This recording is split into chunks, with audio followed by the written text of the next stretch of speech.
హరి ఓం. ఈనాటి మంత్రము శ్రీ ప్రదహ.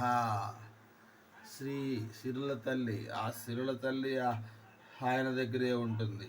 ఆయన ఆ అమ్మవారుతో కలిసి మనందరికీ సిరులను వసంగుతారు. అటువంటి శ్రీప్రదుడైనటువంటి శ్రీ వెంకటేశ్వరుని పాదపద్మములకు నమస్కరించుచున్నాను. ఓం శ్రీ ప్రదాయ నమ. ఓం శ్రీ ప్రదాయ నమ.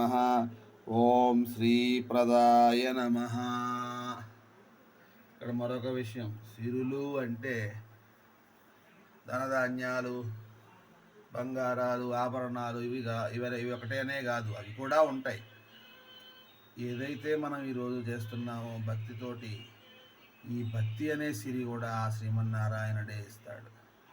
ఒక్కొక్కరికి ఒక్కో రకమైన సిరి ఉంటుంది. ఒక్కొక్కరికి విద్యా రూపంలో ఇస్తుంది తల్లి, ఒకరికి భక్తి రూపంలో ఇస్తుంది, ఒకరికి బంగారం రూపంలో ఇస్తుంది. ఇవన్నీ కూడా సిరులే. అంతేగాని వారెవరో కోటీశ్వరుడు, నా దగ్గర డబ్బులు లేవు అనుకుంటే, లేవు నాకు దేవుడు కటాక్షం లేదు అనుకోకూడదు. దేవుడు ఏదో ఒక విధంగా ప్రతి ఒక్కళ్ళకి సిరులిస్తాడు.